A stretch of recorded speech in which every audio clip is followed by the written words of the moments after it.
하나님 말씀은 신약 성경 42페이지 마태복음 25장 19절부터 30절까지 봉독합니다. 오랜 후에 종들의 주인이 돌아와 그들과 결산할세 5달란트 받았던 자는 5달란트를 더 가지고 와서 이르되 주인이여 내게 5달란트를 주셨는데 보소서 내가 또 5달란트를 남겼나이다. 그 주인이 이르되 잘하였도다. 착하고 충성된 종아 내가 적은 일에 충성하였음에 내가 많은 것을 네게 맡기리니 네 주인의 즐거움에 참여할지어다 하고 2달란트 받았던 자도 와서 이르되 주인이여 내게 2달란트를 주셨는데 보소서 내가 또 2달란트를 남겼나이다. 그 주인이 이르되 잘하였도다. 착하고 충성된 종아 내가 적은 일에 충성하였음에 내가 많은 것을 내게 맡기리니 내 주인의 즐거움에 참여할지어다 하고 한 달란트 받았던 자는 와서 이르되 주인이여 당신은 굳은 사람이라 심지 않은 데서 거두고 해치지 않은 데서 모으는 줄을 내가 알았으므로 두려워하여 나가서 당신의 달란트를 땅에 감추어 두었나이다. 보소서 당신의 것을 가지셨나이다. 그 주인이 대답하여 이르되 악하고 게으른 종아 나는 심지 않은 데서 거두고 해치지 않은 데서 모으는 줄로 내가 알았느냐. 그러면 내가 마땅히 내 돈을 추리하는 자들에게나 맡겼다가 내가 돌아와서 내 원금과 이자를 받게 하였을 것이니라 하고 그에게서 그 1달란트를 빼앗아 10달란트 가진 자에게 주라. 무릇 있는 자는 받아 풍족하게 되고 없는 자는 그 있는 것까지 빼앗기리라. 이 무익한 종을 바깥 어두운 데로 내쫓으라. 거기서 슬피 울며 이를 갈리라 하시니라. 전에 어떤 분이 저한테 질문하기를 하나님은 농사해서 하나님 앞에 드린 곡식보다 아벨이 양을 잡아서 하나님 앞에 드린 제물을 받으신 걸 보면 하나님은 보통 밥보다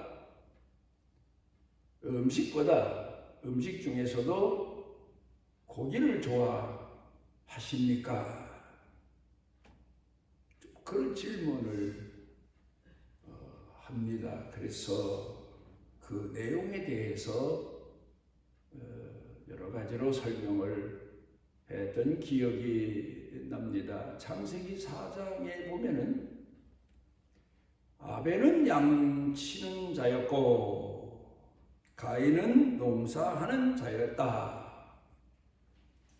그런데 하나님 앞에 제사 때가 돼서 제사를 드렸는데 아벨은 양 새끼로 제물을 삼아서 하나님 앞에 제사를 드렸고 가인은 자기가 농사한 곡식을 가지고 하나님 앞에 제물로 드렸습니다. 그런데 하나님이 양의 제물 드린 아벨의 제사는 받으시고 곡식의 제물을 드린 가인의 제사는 안 받으셨어요. 왜 그럴까? 아직 성경의 깊이를 모르는 사람들 얘기처럼 하나님은 고기는 좋아하시는데 밥은 덜 좋아하시나? 뭐 이런 우스운 해석도 할 수 있겠죠. 그런데 양을 키웠다. 양의 첫 새끼를 드렸다. 그 의미를 깊이 생각해 보면 그 제사에는 아주 의미가 담겨져 있는, 깊은 의미가 담겨져 있는, 그러면서 예언적인 내용이 담겨져 있는 그런 제사였던 것을 보게 됩니다. 아무래도 옛날이나 지금이나 사람의 이성으로는 하나님을 알 수가 없습니다. 그런데 성령께서, 하나님의 신이 선지자에게, 그리고 택하신 백성에게, 그리고 부르신 자에게 은혜를 베푸실 때에 하나님을 알게 되고 하나님에 대한 신앙의 깊이를 터득하게 되고 믿음이 자라가게 되고, 그리 생각됩니다. 비가 와야 땅에 심은 곡식이 제때 자라 결실을 맺는 것처럼 하나님의 말씀과 성령의 은혜가 우리 성도들에게 임해야 비로소 믿음이 자라고 믿음 세계를 더 크게 알게 되고 하나님의 은혜를 헤아리고 그렇게 된다는 사실을 성경은 말씀하고 있습니다. 아벨이 양을 키운 그 직업을 선택한 자체부터가 아마도 하나님의 은혜, 깊으신 은혜, 긍휼의 은혜, 선악과를 따먹고 벌거벗은 몸에 부끄러움을 안 아버지 어머니를 찾아오실 때에 아버지 어머니는 부끄러워서 나무 잎을 따서 치마로 만들어 두고 다녔는데 하나님께서 찾아오시면서 가죽옷을 가지고 오셔서, 학자들은 아마도 양의 가죽일 거다, 입히셨습니다. 그리고 그들로 하여금 사회생활을 하도록 그렇게 은혜를, 긍휼을 베풀어 주십니다. 아마도 이 아벨은 자기 아버지, 어머니, 그리고 자신의 허물과 아버지, 어머니, 자손들의 허물과 죄를 다 덮어주시고 긍휼을 베푸시는 하나님의 은혜를 생각해서 그러면서 양을 키우지 않았나. 그리고 그 양을 잡아서 하나님 앞에 제물로 드린 것은 하나님이 사람들을 위해서 양의 가죽을 벗기셨을 때 분명 양이 제물됐을 거고 희생됐을 거고, 이런 깊은 은혜를 터득하고 그리고 하나님 앞에 제사를 드렸지 않나. 제사를 드리면 하나님이 무엇을 기뻐하실까? 하나님의 마음은 어떠하실까? 목적이 거기가 있어야 됩니다.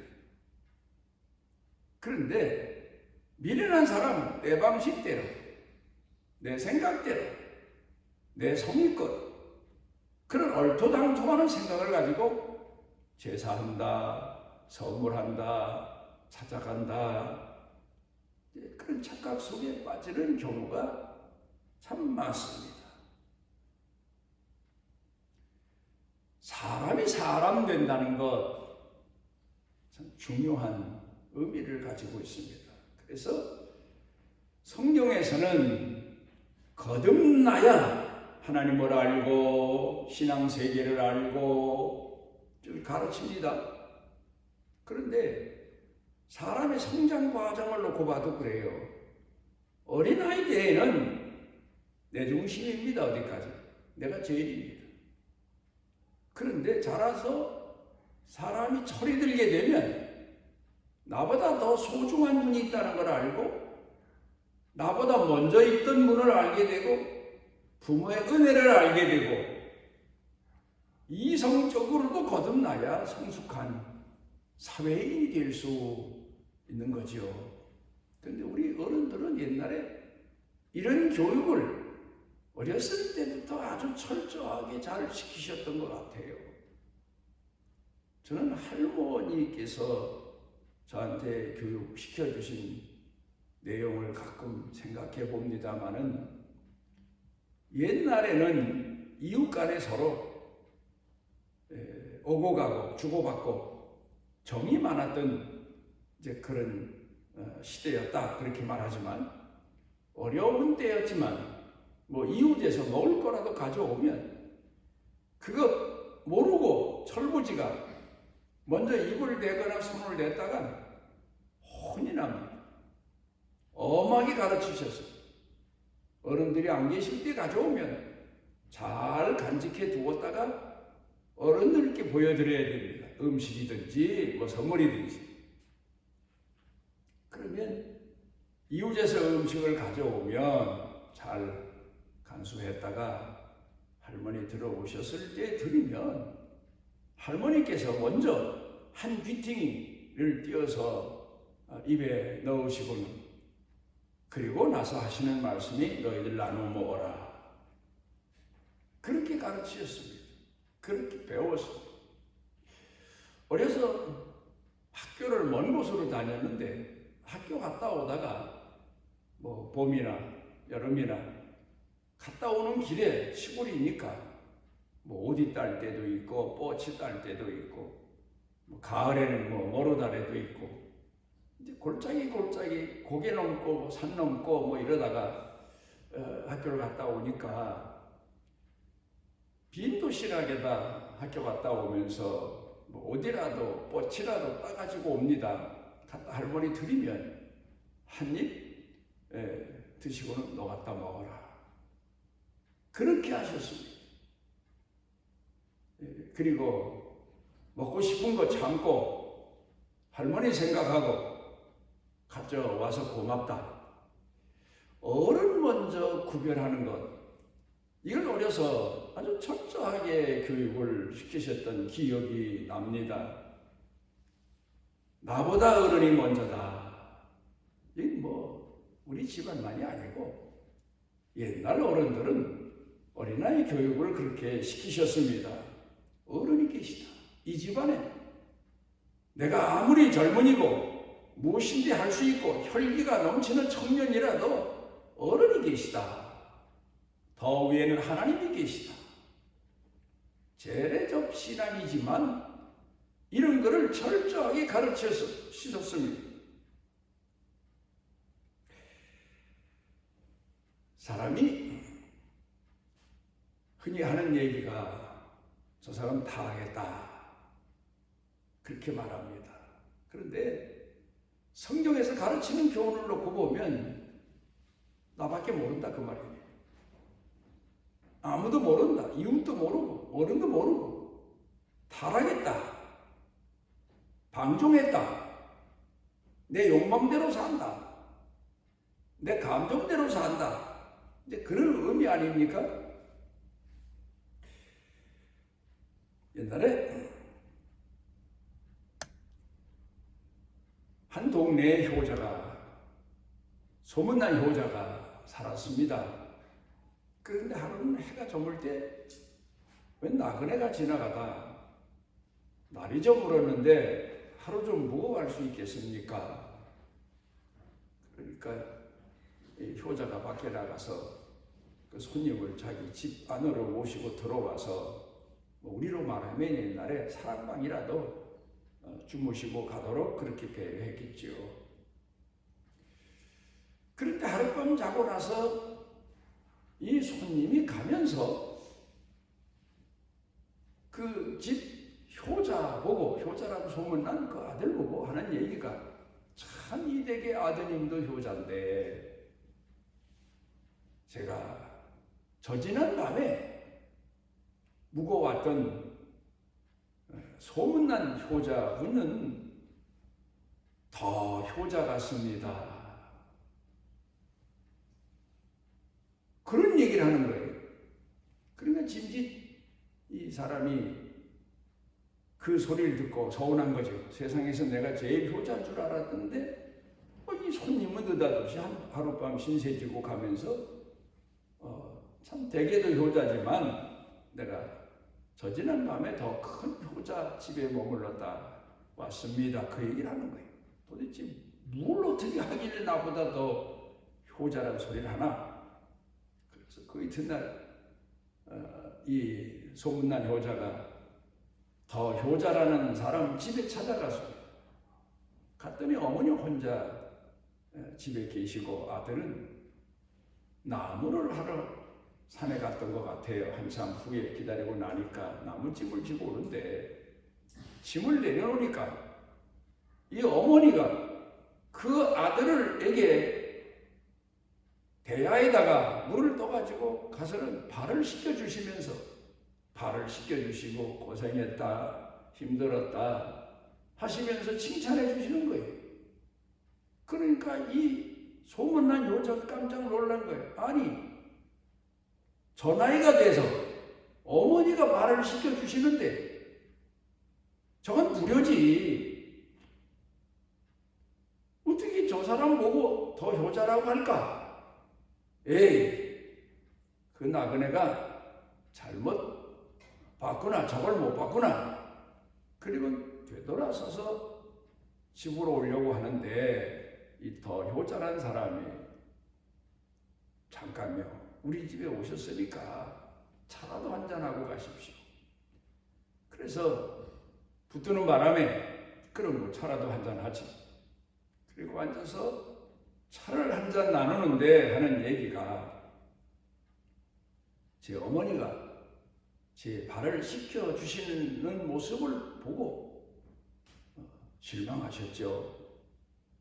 그런데 저도 제 어머니가 제 발을 이 다 큰 아들 발을 씻겨주시는 것 참 마음에 부담이 안 되는 건 아닙니다. 그런데 어머니가 좋아하시니 어쩌겠습니까?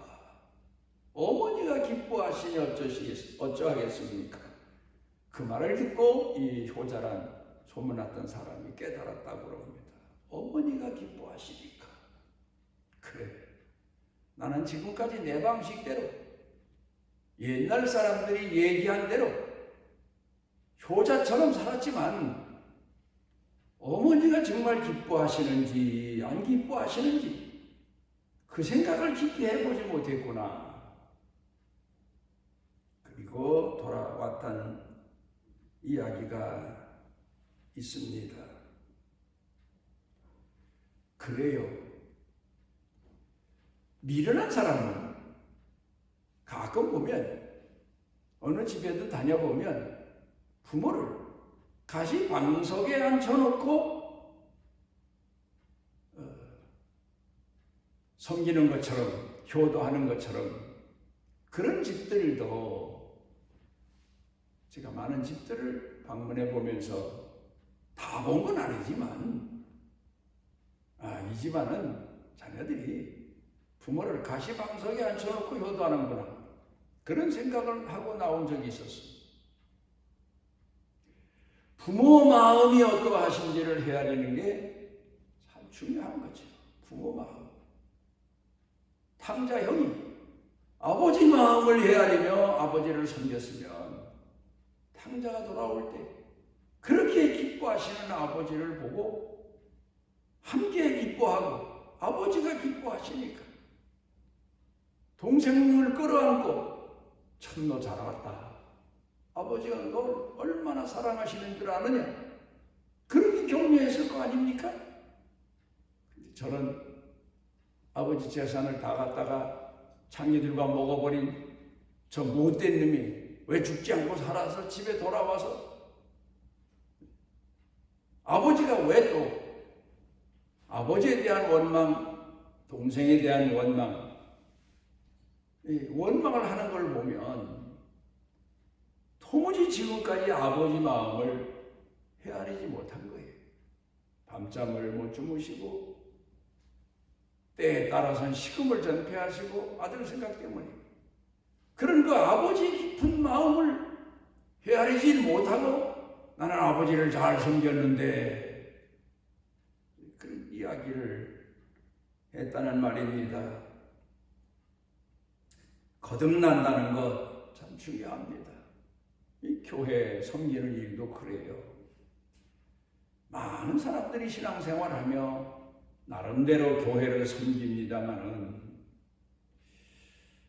진정 교회를 위한 일이 뭐고, 진정 목회자를 따르는 길이 뭐고, 진정 사람들을 사랑하고 끌어안고 그리고 섬기는 일이 뭔지를 알면서 섬기는 도리에 참여하는 사람이 그렇게 많지는 않아요. 물론 어린 신앙도 많고 아직 신앙의 연륜도 짧아서 이제 그렇긴 하지만, 그런데 문제는 연륜도 깊고 교회에서 또 존경도 받고 또 일꾼으로서 내노라 하면서도 어린아이만도 못한, 오히려 교회에 나서서 일을 하면 하나님 영광도 가려우고 다른 사람에게도 부담을 주고 하도 난처하고 자기 공로 타령해서, 그런 사람도 없잖아 있어요. 내 이웃을 사랑하고 하나님을 섬기고 사랑하고, 그게 십계명의 전체 해석 아닙니까? 예수님이 가르쳐 주신. 그런데 하나님의 마음, 하나님의 뜻을 헤아리는 걸 잊어버리고 신앙생활한 사람들이 많았죠. 바리새인, 사두개인, 레위인들 전통만 중요시 여겼지 자신들을 향하신 하나님의 뜻을, 시대적인 뜻, 상황적인 뜻, 이런 뜻을 헤아리는 믿음이 없었어요.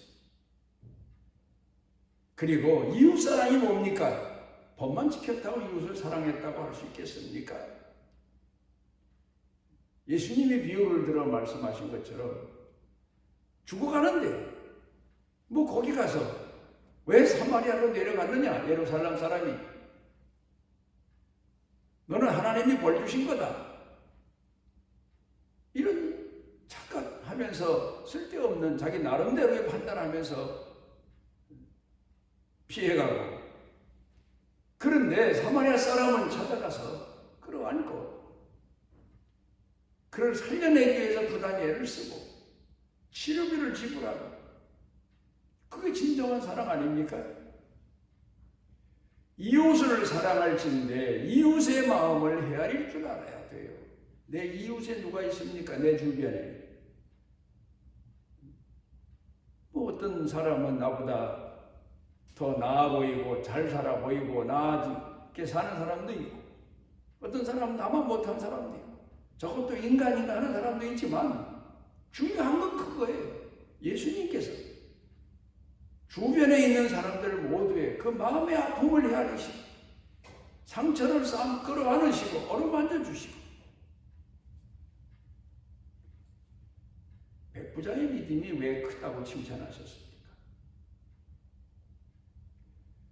하나님을 잘 공경했습니다. 유대인을 위해서 많은 좋은 일을 했습니다. 그런데 자기 집 하인이 병들어 죽게 되니까 여기저기 찾아다니면서 고쳐보려고 애를 쓰다 결국은 예수님 소문을 듣고 예수님께 나와서 내 하인이 병들어 죽게 됐습니다. 오셔서 살려주십시오. 그리고 예수님을 얼마나 신뢰하고 하나님의 아들인 줄 믿었으면 말씀만 하십시오. 말씀만 하셔도 멀리 있는 내 하인이 낫겠나이다. 손을 얹고 끌어안고 땀을 흘리면서 기도 안 해주셔도 말씀 한마디면 내 하인이 낫겠습니다. 예수님에 대해서 얼마나 깊이 헤아렸으면 하나님의 아들이시고 메시아시고 성령이 함께 하시는 능력의 주이심을 깊이 알았으면 그런 고백을 할 수 있었겠습니까? 우리가 구약 성경 가운데서 룻기서를 보게 되면 모압 여인 둘이 나오미 집안으로 시집을 오지 않습니까? 그러다 아들들이 다 죽어서 어쩔 수 없어서 시모가 그들을 자기 친정으로 보내고 혼자 고향으로 돌아가려고 할 때에 이 룻이라는 여인은 그 어머니와 함께 함께 살면서 신앙이 벌써 거듭났어요. 어머니 하나님이 내 하나님이 되고 모압 여인이었는데 어머니 백성이 내 백성이 되고 내가 어머니 섬기는 일 죽음 위에 포기한다면 내게 벌 위에 벌 내려 주시기를 원합니다. 그리고 어머니를 따릅니다. 거듭남의 신앙입니다. 어머니 중심, 어머니 마음을 헤아린 신앙, 그뿐이 아닙니다. 어머니 하나님이 내 하나님이 되고 하나님의 마음을 헤아렸고 고난당하는 유대인들을 향하신 하나님의 마음을 헤아렸고 고난당했지만 신앙 있는 사람들의 그 고달픈 삶을 헤아리고 오히려 존경하고 따르고 나도 저런 길을 걸어야지 그런 생각을 했던 겁니다. 그런데 오르바는 결국 거듭나지 못해서 자기 중심적이어서 자기 고향, 자기 아버지 집으로 돌아가 버리고 말지 않습니까? 오늘 성경 본문의 말씀의 중요한 내용이 뭡니까? 주인이 먼 나라를 가면서 종들을 불러서 5달란트를 맡기고 2달란트를 맡기고 1달란트를 맡기고 그의 능력 따라서 주인은 벌써 이미 그 종들의 마음을 알기 때문에 능력을 알기 때문에 능력이 있는 사람은 더 많이 맡기고 능력이 좀 작은 사람은 덜 맡기고 능력이 없어 보이지만 종이니까 그래도 주인을 위해서 뭔가 하라고 1달란트를 맡기고 그리고 가면서 장사해라. 내가 돌아올 때 계산하자. 그리고 일을 다 보고 타국에 갔다가 돌아와서 계산을 하는데 주인은 벌써 이미 그 종들의 마음을 다 헤아리고 알았어요. 5달란트 맡긴 사람은 벌써 5달란트를 남겨가지고 왔고 2달란트 맡긴 사람은 그 능력껏 장사해서 또 2달란트를 남겼는데 문제는 1달란트 맡은 사람입니다. 이 사람이 평소에 어땠을까? 주인과 결산할 때에 오늘 성경 본문에 나오는 얘기를 보면 매사에 범사에 남 핑계하고 원망하고 변명하고 몸살이고 자기 먼저 생각하고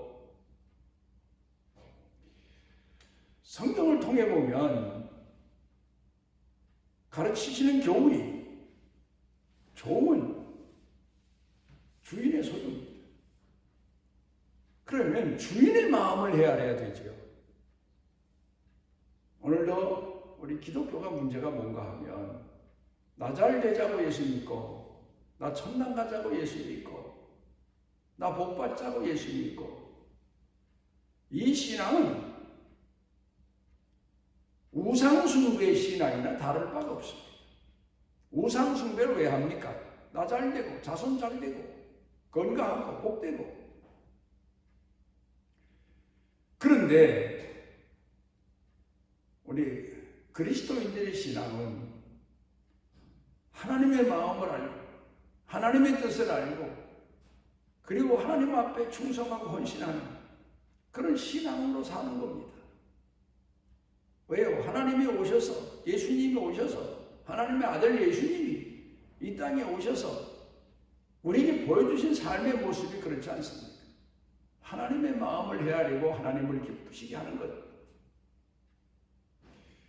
그런데 종들도 역시 마찬가지입니다.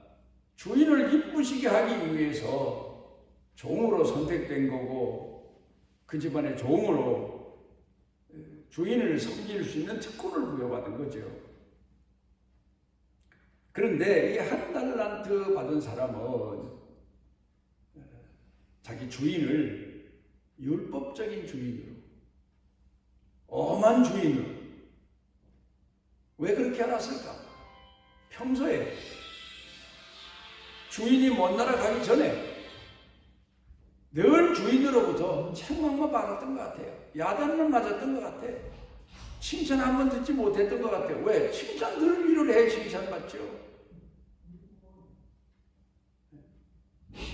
그러니까 우리 주인은 매사에 나를 야단치고 자기 자신이 야단 맞을 짓을 하고 주인으로부터 책망받을 짓을 하고 이걸 생각지 못한 거예요. 오늘 우리가 하나님을 공경하면서 이웃을 사랑하면서 가장 중요한 게 바로 그거 아닙니까? 내 기대치만 주장할 게 아니라 내가 상대방의 마음을 먼저 헤아리는 것.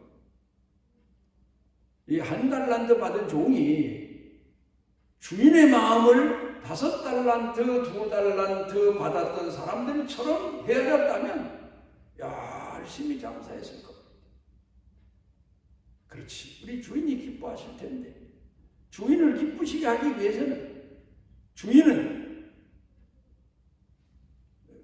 자기 자산에 대해서 얼마나 철저하신데 주인을 기쁘시게 하고 주인의 집을 부여하게 하고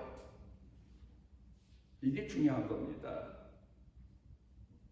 교회를 섬기는 목사들도 교회를 부흥케 하기 위해서, 교회를 유익하게 하기 위해서, 성도들을 위해서 내가 하나님 앞에 부름받고 세워진 일꾼이라는 사실을 잊으면 안 되죠. 노예에서 여러 가지 문제가 교회들이 많다 보니까 일어납니다. 너무 안타까운 일이 한두 가지가 아니에요. 마치 교회가 목사를 위해서 있는 것처럼 그렇게 착각한 젊은이들이 많아요. 저 사람은 저래가지고 어떻게 목회를 하나. 섬겨야 되는데 섬김만 받으려고 하고 교회에서 잘해주지 못한 불평을 노예 와서 하고 그리고 어떤 상황에서는 목사가 나이 들어 은퇴할 때쯤 되니까 교회를 팔아야 되겠다는 거예요. 왜요? 그랬더니 나도 먹고 살아야죠. 이해 못하는 것 아니에요. 그러나 그때 제가 한마디 했는데 오히려 화를 내고 들은 척도 안 하고 목사가 교회를 위해 죽어야지. 교회가 목사 노후 생활을 위해서 죽어서야 되겠습니까? 교회를 위해서 부름받은 하나님의 사람들은 자기가 죽더라도 교회가 살아나는 그런 믿음을 가지고 섬겨야 하나님을 기쁘시게 하는 거 아닙니까? 유다처럼 나 챙길 거 다 챙기고 그리고 예수님 섬긴다고 따라다니고 그런데 다른 제자들은 예수님 중심이었던 것 같아요. 예수님을 어떻게 하면 기쁘시게 할까? 예수님 마음에 어떻게 하면 들까? 예수님이 원하시는 게 뭘까? 여러분, 한국 교회가 이 믿음을 회복해야 됩니다. 성도들 역시 마찬가지입니다. 하다못해 민주주의를 이끄는 나라의 대통령이 국민을 향해서 국가가 나를 위해서 국민을 위해서 무엇을 해줄까를 생각하지 않고 국민이 국가를 위해서 무엇을 할 것인가를 생각해야 나라가 부흥한다. 명언을 하지 않았습니까? 오늘 성경 본문에서 배우는 교훈이 뭡니까?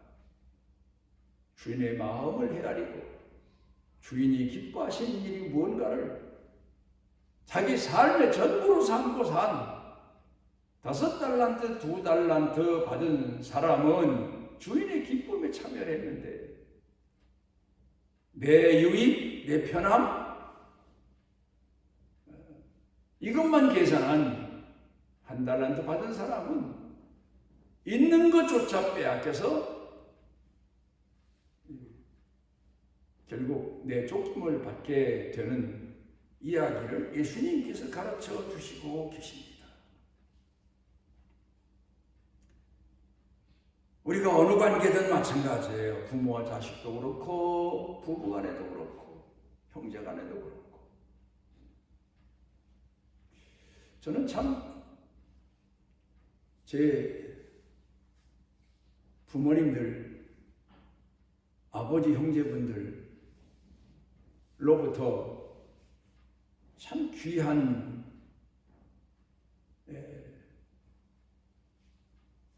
그러니까 가정의 전례적인 좋은 마음을 배웠습니다. 제 아버님 형제들은 물론 제가 어렸을 때 거의 다 돌아가셔서 뭐 다투시고 그럴 사이는 없으셨지만 내가 손해를 보더라도 형님에게 유익이 돼야 되고 내가 손해를 보더라도 동생에게 누님에게 유익이 돼야 되고 제가 작은아버지 아래서 거의 20세 되도록 성장 과정을 거쳤는데 어느 때 집안이 제가 예수 믿는다고 해서 몰려와서 꾸짖고 야단을 치니까 하신 말씀이 나는 조카 자식으로 키운 게 아니라 형님의 아들로 키우고 있습니다. 그 말의 의미가 참 깊습니다. 그리고 내가 왜 조카가 상속받은 것을 내가 아무리 빚을 졌어도 빚을 갚기 위해서 팔 수는 없습니다.